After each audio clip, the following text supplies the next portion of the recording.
3 বছরের বাচ্চা কেউ আছে কিনা, তার মানে তার উপরেও এরকমই অত্যাচার করো, তাই না? ছোট 3 বছরের বাচ্চাকে চড় মেরে দিচ্ছ। আচ্ছা, মাঝখানে একটা প্রশ্ন করি, শিশু কাকে বলে গো?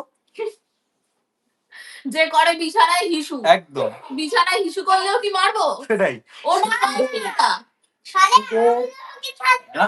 একটা ভিডিওতে আমি দেখিয়েছিলাম যে মিঠাই বিছানায় টয়লেট করেছে, তোমরা তাতেও বলেছো ওকে কেন শেখাওনি, কেন এখনো প্যাম্পার্স পরাও। ওর বয়সটা তোমরা দেখো যে ওর বয়সটা কত, ওর বয়সটা সবে 3 বছর। হ্যাঁ, অনেকের বাচ্চা অনেক তাড়াতাড়ি শিখে যায়, আমার বাচ্চা শেখেনি, বাট আমার বাচ্চাকে আমি 3-3.5 বছর পর্যন্ত এটা অ্যালাউ করি। যেমন এখন ওর অনেক এটা বন্ধ হয়ে গেছে, এখন ওকে প্যাম্পার্সও পরাই না আমি রাত্রেবেলা শোয়ানোর সময়। তো প্রত্যেকটা বেবিরই একটা বয়স থাকে, যেমন সবাই সহজে হাঁটতে শেখে না, সবাই সহজে কথা বলতে শেখে না, সেরকম সবাই সহজে বিছানায় টয়লেট করাটা বন্ধ করতেও পারে না। এটা যে যার ম্যান টু ম্যান ভ্যারি করে না, যে কে কখন জিনিসটা ছাড়বে বা কে কখন শিখবে জিনিসটা।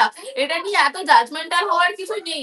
আমরা বাবা মা হয়ে তো এত ভাবছি না, তো তোমরা কেন এত ভাবতে যাচ্ছ? আচ্ছা, অনেক